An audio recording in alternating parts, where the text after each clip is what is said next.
সরকারি medical college, যে বেসরকারি মেডিকেল কলেজে গতকাল এসইউসিআই বিক্ষোভ দেখায় মেডিকেল কলেজের বাইরে, সেখানে ব্যারিকেড করে দেওয়া হয়েছিল এবং সেখানে এসইউসিআই বিক্ষোভ দেখায়। মুশকিল হচ্ছে ওই মেডিকেল কলেজে তো থার্ড সেমিস্টারের পরীক্ষা চলছে, তৃতীয় বর্ষের পড়ুয়াদের পরীক্ষা চলছে। তাদের পরীক্ষার কি হবে? জরুরি বিভাগ রয়েছে, সেই জরুরি বিভাগে কাজ কিভাবে হবে? সেখানে যারা আসবেন তারা কিভাবে ঢুকবেন? তার জন্য এবার নিরাপত্তার আর্জি জানিয়ে আদালতের দ্বারস্থ ওই বেসরকারি মেডিকেল কলেজ কর্তৃপক্ষ। আমার সঙ্গে হাইকোর্ট চত্বর থেকে অর্ণব রয়েছেন। অর্ণব, কি খবর আছে বিষয়ে? দেখো, দুর্গাপুরের ওই বেসরকারি কলেজ যেটা দুঃখজনক বা মর্মান্তিক ঘটনাটি ঘটেছে, সেই কলেজ কর্তৃপক্ষ কলকাতা হাইকোর্টের দৃষ্টি আকর্ষণ করে বিচারপতি শম্পা দত্তপালের এজলাসে জানায় তাদের আইন যে যেভাবে সামনে পরীক্ষা রয়েছে, এছাড়াও হাসপাতাল হওয়ার কারণে বিভিন্ন জরুরি কাজ সেখানে রয়েছে, যেভাবে লাগাতার ও বিক্ষোভ পারদ চলছে বাইরে, সেক্ষেত্রে কলেজ কর্তৃপক্ষে সেটা চালানো প্রশ্নই একাধিক সমস্যা বা বাধা হয়ে দাঁড়াচ্ছে।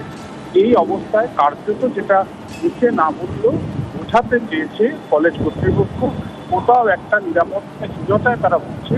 এই অবস্থায় পুলিশের প্রোটেকশন দেওয়া হোক, একই সঙ্গে এই পুরো বিষয়টা কলকাতা হাইকোর্ট হস্তক্ষেপ করে একটা ওয়ে আউট বার করুক, একটা কোনো রাস্তা বলে দিক, যে রাস্তাতে অন্তত কলেজের পঠন পাঠন পরীক্ষা এগুলি যাতে কোনোভাবে সুষ্ঠুভাবে করা যায়, এই বিষয়ে হাইকোর্ট নির্দেশ জারি করুন। বিচারপতি শম্পা দত্তপাল জরুরি মামলা দায়ের করার অনুমতি দিয়েছেন, যেহেতু ছুটির মধ্যে ভ্যাকেশন ব্রেক চলছে, এবং এই মামলা আগামী 16ই অক্টোবর শুনানির জন্য আসবে, এমনটা আদালত ইঙ্গিত দিয়েছে। ধন্যবাদ।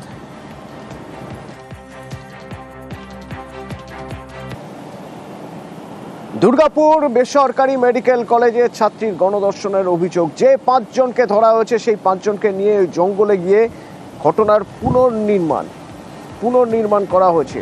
অভিজিৎ রয়েছে সরাসরি আমার সঙ্গে। অভিজিৎ, এই 5 জনকে নিয়ে যখন সেখানে ঘটনার পুনর্নির্মাণ হচ্ছিল, কোথাও কি মনে হচ্ছে যে 5 জন একই কথা বলছে, নাকি কোথাও তাদের কথার মধ্যে বৈসাদৃশ্য রয়েছে?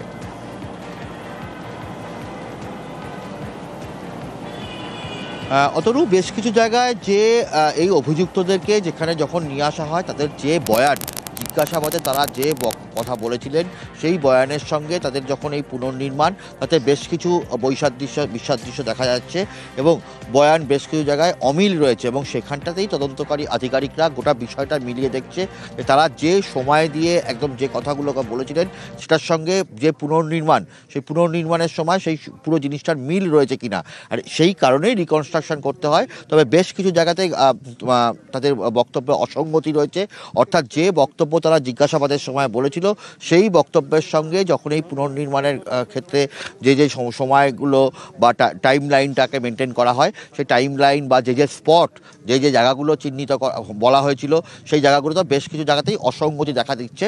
তবে সেই জায়গাটাই তদন্তকারী আধিকারিকরা গোটা বিষয়টাকে মিলিয়ে দেখছে, যাতে পরবর্তীকালে চার্জশিট দেওয়ার সময় কোনো রকম সমস্যা না হয়, এবং পরবর্তী শুনানির সময়ও যাতে তারা আদালতে এভিডেন্স হিসাবে বা প্রমাণ হিসাবে আরো কিছু ব্যবহার করতে পারে। এই 5 জন তো অভিযুক্ত, এই 5 জনের পাশাপাশি এই পুরো ঘটনা কখন কিভাবে ঘটে, কখন হোস্টেল থেকে মানে কলেজ থেকে ক্যাম্পাস থেকে তারা বেরোচ্ছে, তারপর কি হচ্ছে, আরও একজন বলতে পারবেন। তা হলো ওই নির্যাতিতার বন্ধু, তাকেও কি যখন ঘটনার পুনর্নির্মাণ হচ্ছে তাকেও কি সেখানে আনা হয়েছিল?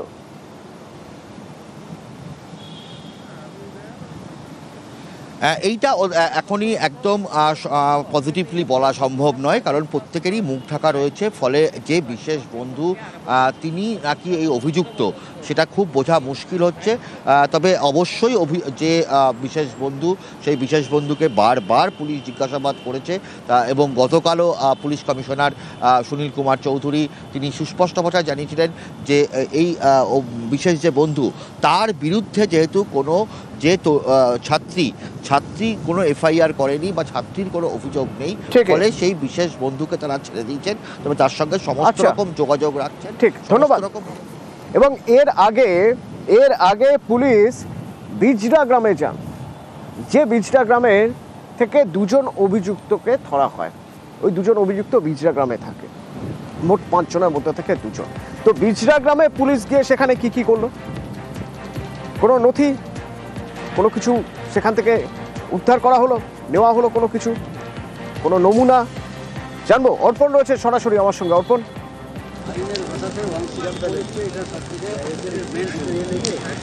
হ্যাঁ দেখো, একেবারেই কিন্তু 5 অভিযুক্তর মধ্যে 2 অভিযুক্তকে নিয়ে কিন্তু যে বিজরা তাদের যে বাড়ি সেখানে কিন্তু পুলিশ নিয়ে যায় এবং তাদেরকে জেরা করে এবং তাদের যে বাড়ি সেই বাড়ি থেকে বেশ কিছু নমুনা সংগ্রহ করে, যেগুলি তদন্তের ক্ষেত্রে অনেকটাই তাদের কাজে দেবে বলে পুলিশ মনে করছে। পাশাপাশি কিন্তু পরনের যে জামা কাপড়, সেই জামা কাপড় কিন্তু পুলিশ সেই 2 অভিযুক্তর বাড়ি থেকে তারা বাজেয়াপ্ত করে, কারণ সেগুলিকে ফরেনসিকের জন্য পাঠানো হবে, এমনটাই সূত্র মারফত জানা যাচ্ছে।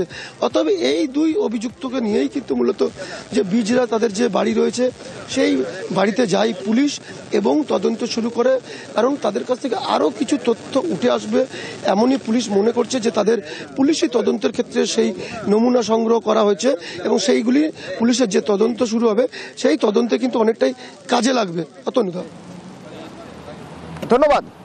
5 জন অভিযুক্ত গ্রেপ্তার, তাদের মধ্যে 2 জনকে নিয়ে পুলিশ গ্রামে গিয়েছে। সেখান থেকে সেদিন রাতে যে জামা কাপড় পরেছিল ওই 2 অভিযুক্ত, সেগুলো উদ্ধার করা হয়েছে। কালো কাপড়ে মুখ ঢেকে অভিযুক্তদের নিয়ে যাওয়া হয়েছে জঙ্গলে, যেখানে এই কাণ্ড তারা ঘটিয়েছে। সেই ঘটনার তারা এতক্ষণ ধরে যা বলছে তার পুনর্নির্মাণ করার জন্য, তারা ঠিক বলছে কিনা সেটার জন্য তদন্ত চলছে। পাশাপাশি চলছে রাজনীতি। দুর্গাপুরের ঘটনা নিয়ে রাজনীতির হাওয়া গরম।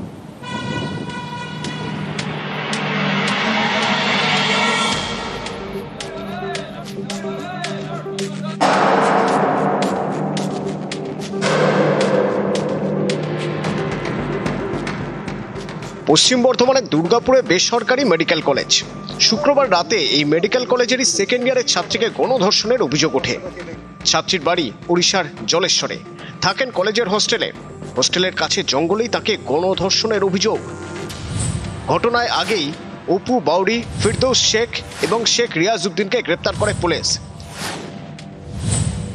রবিবার রাতে গ্রেপ্তার আরও 2 জন, শেখ নাসিরউদ্দিন এবং শফিক শেখ। দুর্গাপুরে আইকিউ সিটি মেডিকেল কলেজ, এই কলেজেরই পড়ুয়া অভিযোগকারী তরুণ। গণধর্ষণের অভিযোগে ধৃত অপু বাউরি এই হাসপাতালেই রাজমিস্ত্রির কাজ করে।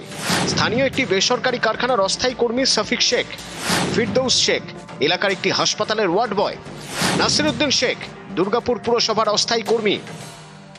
আমার ছেলে কিছু জানে না, আমার ছেলেকে শুধু পুরো গোটা গ্রামটা লোক না, ওই ছেলেটা খুব ভালো ছেলে, আমার ছেলে শুধু কি হলো। দুর্গাপুরে ডাক্তারি পড়ুয়াকে গণধর্ষণের অভিযোগ, এ নিয়ে বাংলার রাজনীতির হাওয়া গরম। বিরোধী দলনেতা হিসেবে আমি আজকে সকালে এসেই প্রথম পরিবারের সঙ্গে মিলিত হয়েছি।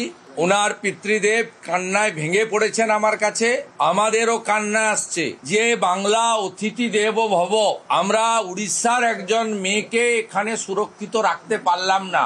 এটা বাঙালি হিসেবে আমিও ব্যক্তিগতভাবে আমরা লজ্জিত, আমরা ক্ষমা প্রার্থী যে তার কন্যাকে সুরক্ষা দিতে পারল না পশ্চিমবঙ্গ। এর থেকে লজ্জার আর কিছু হতে পারে না।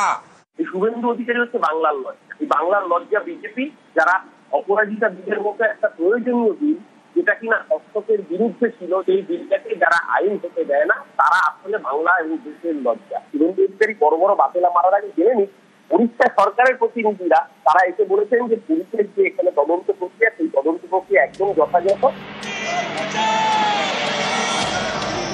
দুর্গাপুরের সিটি সেন্টার, এখানে ধর্ণা মঞ্চ তৈরি করে বিজেপি, সেখানে উত্তেজনা, বিজেপি পুলিশ ধস্তাধস্তি। দুর্গাপুরে বেসরকারি মেডিকেল কলেজের সামনে উত্তেজনা ছড়ায়, বিক্ষোভ দেখায় এসইউসিআই। এদিনই দুর্গাপুর আদালতে বিক্ষোভ দেখান মহিলা আইনজীবীরা। News 18 Bangla. Asansol Durgapur police commissioner Sunil Chowdhury তিনি প্রেস মিট করে জানান, নির্যাতিতার নিরাপত্তা সুনিশ্চিত করছে পুলিশ। পাশাপাশি ঘটনাস্থলে থাকা 5 জনকে গ্রেপ্তার করা হয়েছে, দোষীদের চরম শাস্তির ব্যবস্থা করা।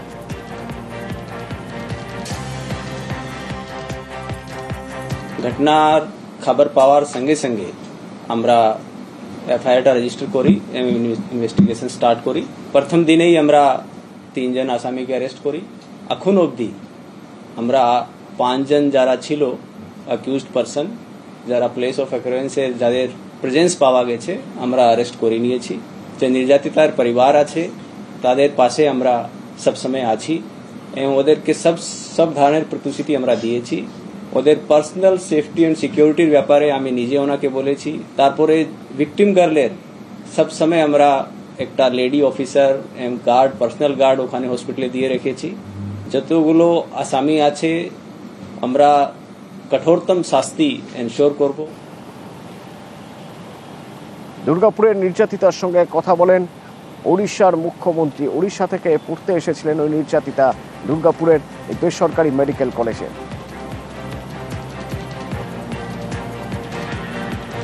हेलो हाँ एबे केमती देह अच्छी तुम टिके टिके ठीक लगुच तो अच्छा धीरे धीरे धीरे धीरे देह टिके सुस्थ हो आसुची सबू आमर ओडिशार सब लोक मैंने सब जाइछंती महिला माने जाइछंती ताकू सब कथबार्ता होउछ हाँ सेठी पुलिस सिक्यूरीटी को पठा हेछि सब व्यवस्था में अरेंजमेंट करूछु आ सेति में जमा चिंता करो नहीं धैर्य धर बुझिल हाँ धैर्य धर असीम साहस और सहित पुणी आउ थे सामना को आस सामना कर तुम सांगे ओडिशा सरकार पूरा अच्छी तुमको पूरा साहाय्य करेंगे आ दोषी निश्चित भाव में दंड पाइबे से संपूर्ण भाव में सब प्रकार व्यवस्था आम सरकार तरफ ओडिशा तरफ आम तार व्यवस्था कराऊँ।